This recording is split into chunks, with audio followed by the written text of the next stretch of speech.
Fifiomano, Fifiomano, Igbo Ndi ma ije ma ọ na-asị ka wetakwala unu ozi ya n'ụbọchị n'ụbọchị nke taata. Asị m ihe ọma ya emelụ nwoke emelụ nwaanyị, biko na Okongwu Dibia abatakwanụ sị ka ọ salụ okwu ọnụ ya maka ebubo a na-ebu ya na ọ kpọje mmadụ ebe ihe na-alụkọlụ, maka na vidiyo ga-viral o wesị ka ọ pụtakwanụ wee kwuo ihe na the boy na-alụchalị ọlụ jebulu nwaanyị ebe a gwọchalị ọgwụ bulu nwaanyị ihe enyere n'ihe ahụ dịka akwụkwọ bụ mkpụrụ mmụọ ka mkpụrụ gịnị ka ọ kpọrọ ya afa. Mana asị m mana mụnwa ya bụ okwu anaghị esi m n'ọnụ apụta ọnụ nkwue ihe o kwuru ka nsị ka m relate nnukwu na-aghọtakwa ihe na-enye bụ summary. Mana ịchọzi ịfụ the full video and the full interrogation and the full speech onye ọ dị n'akụkụ ebe anya bụ ihe ka m na-akwado itiri unu kịta etichago m ya ngwa na esolunu m na nekeneke ifu ka Okongwu Dibia si wee gọrọ ọrụ ya n'obibo ebuli ya ka o sikwana wee difendikwa na igwe aya ya na ndụ na ihe a si na-emelụ. Ịma na a na-agwa ochintị anụghọ ebere isi ntị esi ife nkwu bụrụ enu okwu bụrụ ama. J-Pack and his crew members ọ nọrọfu ebe ọ nọ na-achọgbu okwu ndị mmadụ na-afịa onwere ife ekwu.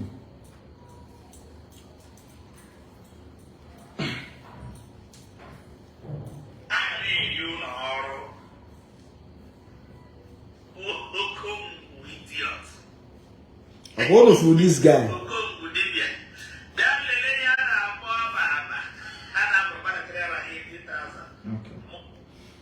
Point of correction, that thing abula baba, that thing be chakamu.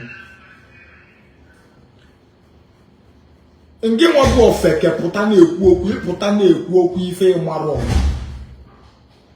Hey God. Gwa mi ife ofeke na achọ n'ime ọgwụ enyeye. Achọrọ m ịpụtakwa ife a nọ na-emebe video mesi akpọ ọlị ma akpọ threatin ben.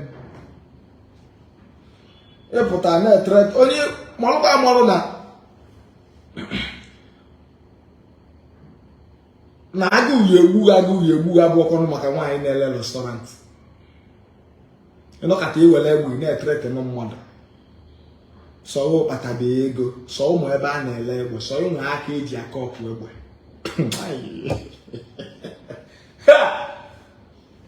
J-Pack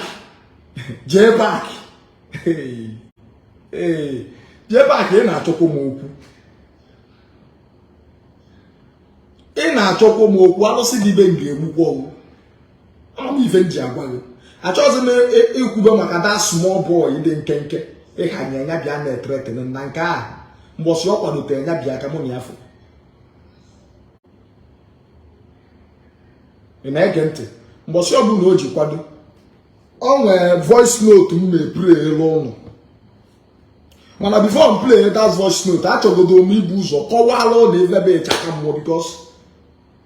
o nwere ife ndị Igbo na-emegodu na-egwe m ezigbote igwe and I have been complaining this thing bitterly n'ime obi m and achọrọ m nkwube ife akwụsie biko nụ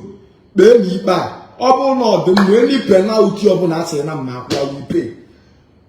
Mana ọ bụ na ọ dịrọ mma ndị niile na-achụ m alụsị ga-egbusi fancha. O nwere one woman nọ South Africa ọ na-enwe issue na business ya o wee kpọọ m na phone wee sị m Okongwu Dibia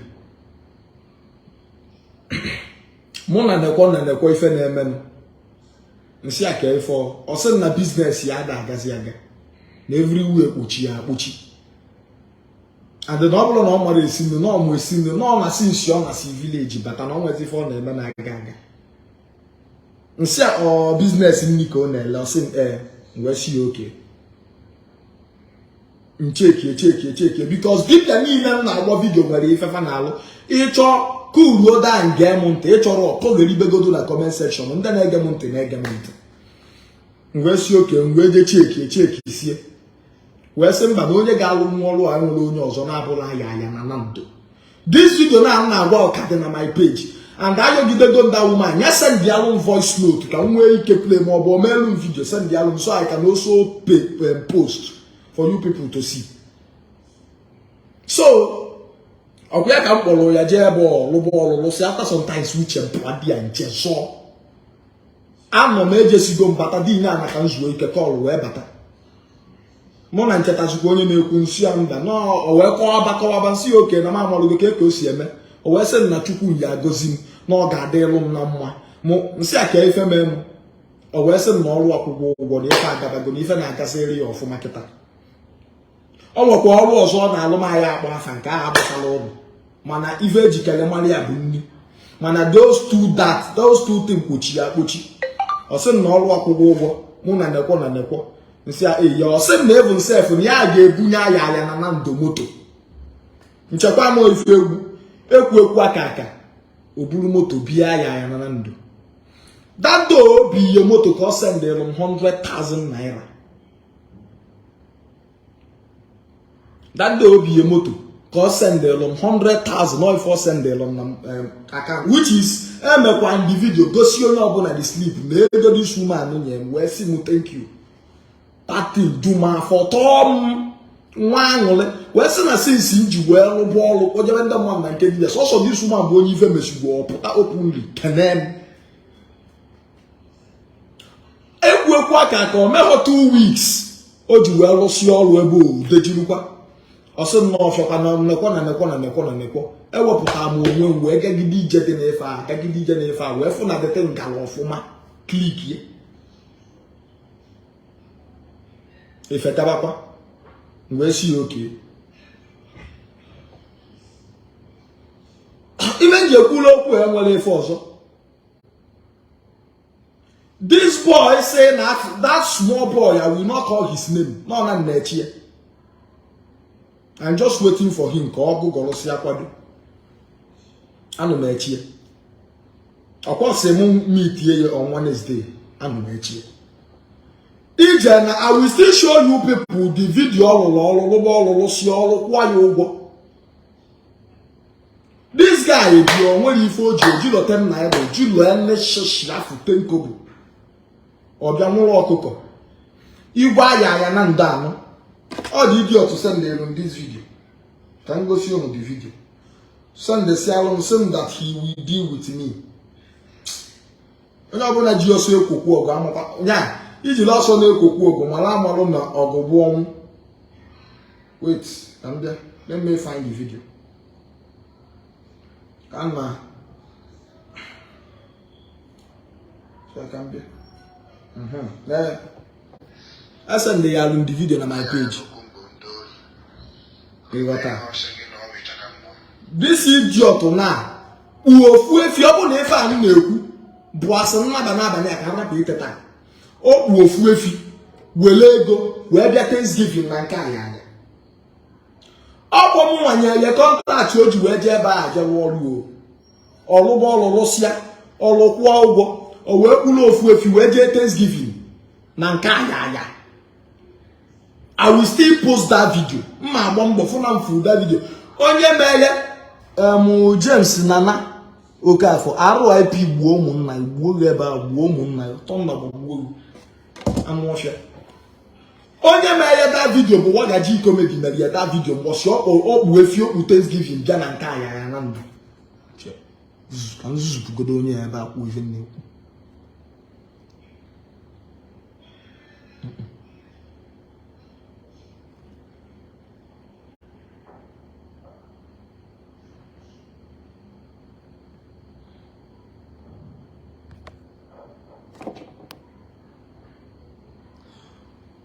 Or maybe the thing Messi ego so almost more than 10 million naira. Oribe ego. Ligide ego ruzie ka ego gwụrụ. Check and bịakwa. Hold on.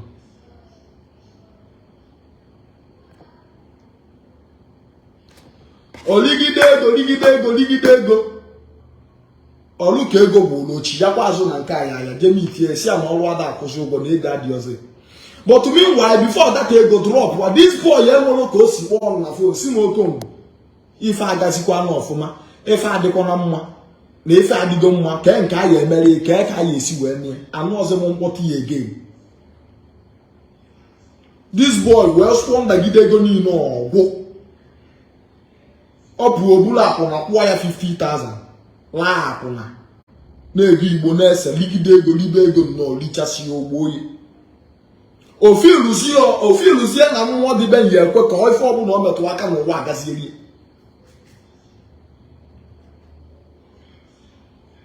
olu ka ọrụ akwụ ọzọ ụgwọ mgbe ahụ ka ọ bịa cheta na ọmụnye ya kọntaktị ebe ọ ji arụ ọrụ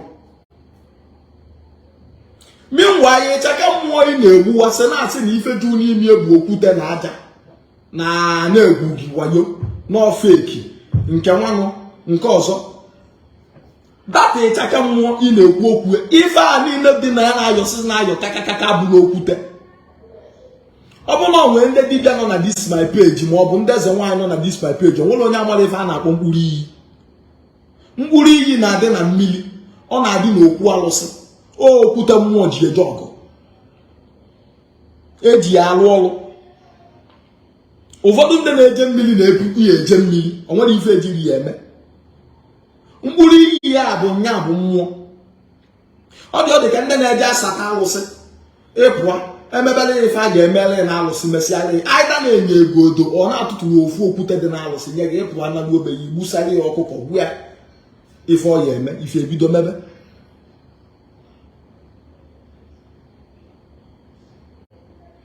datin bụ mkpụrụ iyi ọbụla okwute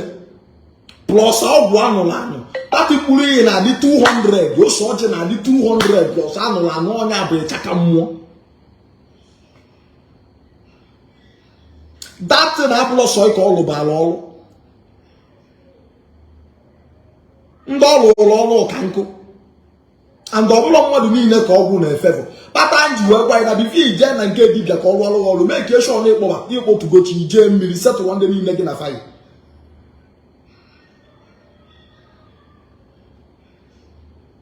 and nwagwụnụ si unu na onye ejila ego ada agwa ọgwụ ọ bụrụ na ijila ego ị ga-ekwugodo ụzọ otu ochi gị jee mmiri chụọ aja mmepe ụzọ ego batazie ịgwọ ọgwụ ọ ka esi enye ọ bụrụ iwere ego ihe ejili nri ikezi esetụrụ iwu 500,000 naira iwere 400,000 naira jee gwọ ọgwụ ka ego si n'elu daa onye dị gwa ụnụ na ọgwụ na-ebu ife ọgwụ ya eme bụ ihe ọpụghị ka ife ị na-eme ga tinye ya bustin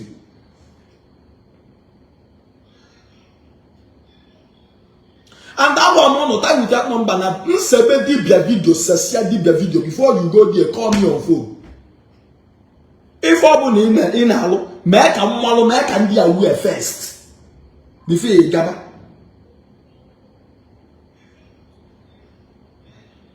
ndezi a wee iwe gaba ọ bụla nsebe dibia video sesia pam ịmana dị ọsụa iri besoro ofe eruzie ya icheta Okongwu ọ gaziere ya iche so Okongwu so na ọgọ nka nna na ha na-anọ n'uru daga anyị si na-enye ya wayo ọ bụrụ na ọ ga-abịanwu na nke aya na ndụ duru iyi nwa na ọrụ aya lụrụ ya agazighọ data ego okwu na-asịka mmụọ ya akwụ ya times 2 and mgbọsị ọbụla ọ ga-abịa ya were vidio kpọrụ sekuriti ka ọ hapụ isi na ọbịa dị eme ya ife ọjọọ ya kpọrụ sekuriti bịa were vidio see vidio ọ pụta ya kwuru n'ihu arụsị nwa iyi na ọ nwere ife aya mere ya na aya arụghị ọrụ ayịwọ anọ m mgbọsị akpọ m na fon si m na onwe ndị bịa Thanksgiving ọ ka m mebezi ya nkwa ya lesi chụba ese ka m kwuru dis vidio ka ọ na-abịa ife mee atrak ya nka m nwee ebe datinsi ka m nọ wee nụ the whole details ka ife niile si wee mee ebe a ka m nọ wee nụ the whole details nụ ka ife niile si wee mee alụrụ this guy ọrụ opik ya ezigbote ego abụọkọ 10 naira ọbụọkọ 5 naira millions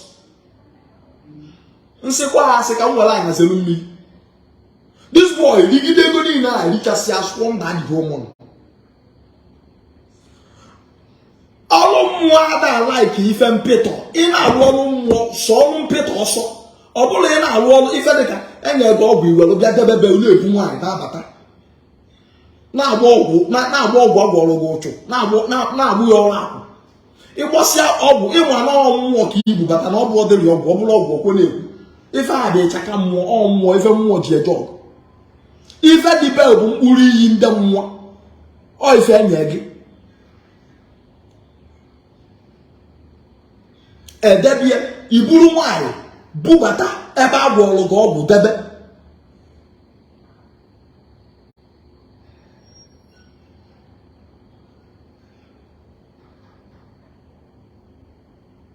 ị na-edina nwaanyị n'ime ebe agwọrụ gị ọgwụ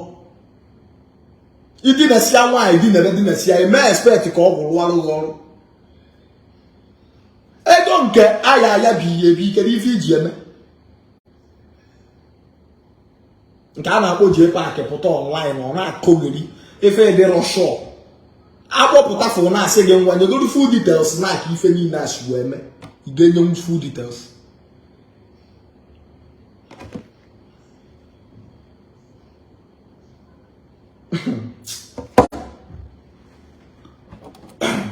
ife m na-achọ ịgwadebe bụ ịmara asụ sụọ n'ọkpa gị ịmara asụ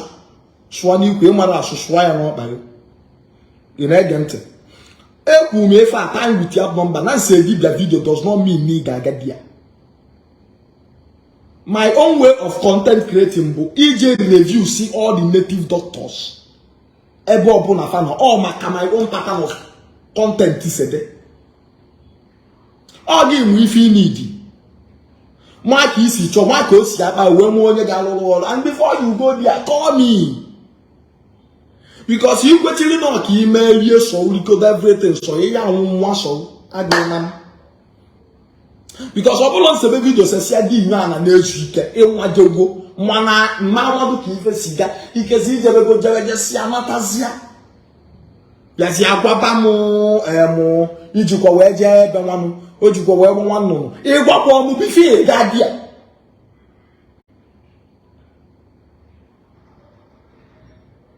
ka m were maka ụnụ sedebe vidio nsedebe vidio ka ụnụ kwụgba m ụgwọ ọnwa ka ụnụ nyebe m ego Facebook na-enye m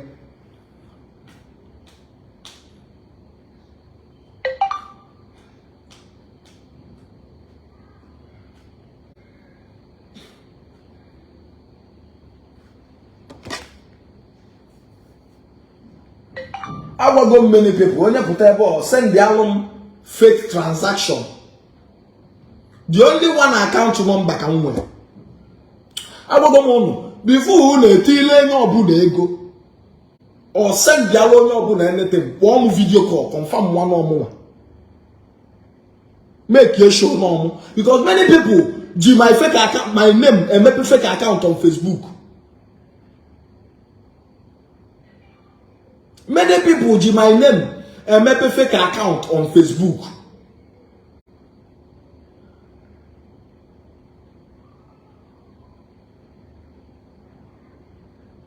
Manu na ayekwe.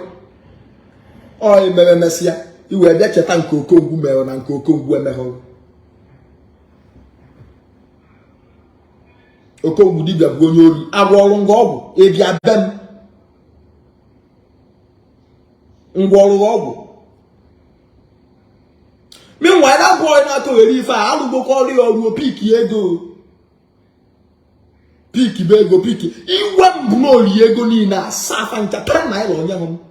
Onye abụgodu mwute m. Shishi afọ kwudi.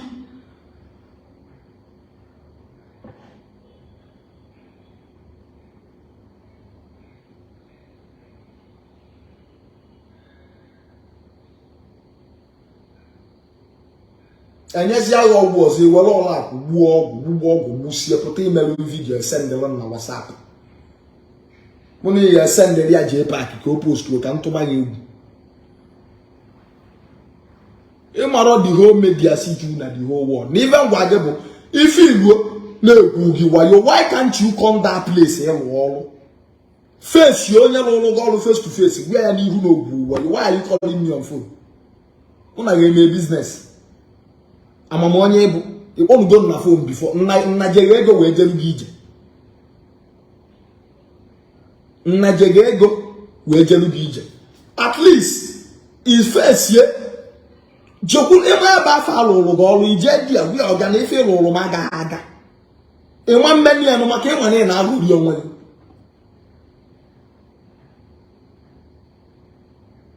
ịma na ị na-alụri onwe gị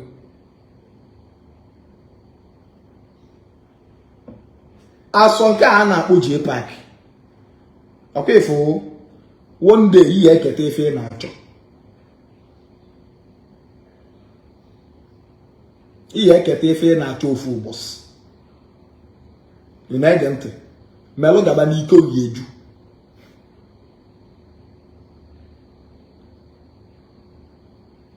Back and this is my final warning. This will be the first and last. Before you go to a native doctor's place, call me. If one make pick legend, try no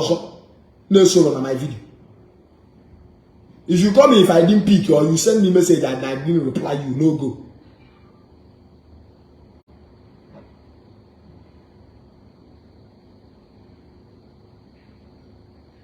Before you go, before you go to a native doctor, meet here. Call all again anything. One same now the always chill.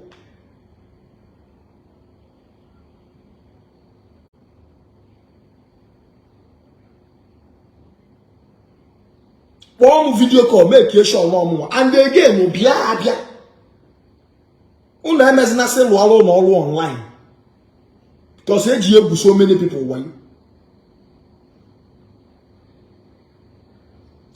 So many people want.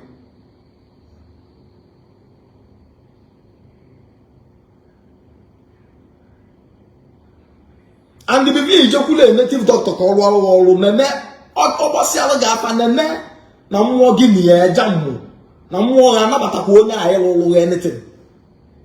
Jeruzo ebe no na to ise wafa the very short before you do anything.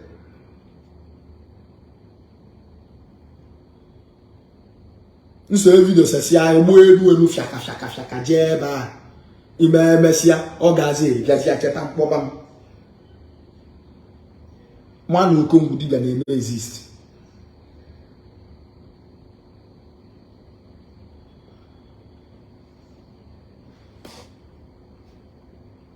Nke a bụ final warning mmechi ụmụ. Ịchọ ọghọta, ịchọ aghọta na. I won't say it again.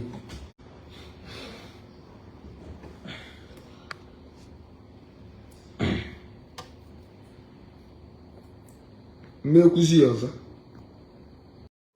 Na Igbo kenekwa m unu na afụkọ na video biko na asem share kwa na video akọ ndị solo kwa efu maka na ọ na nkọ na the boys na ha na abụ ye meeting on Wednesday.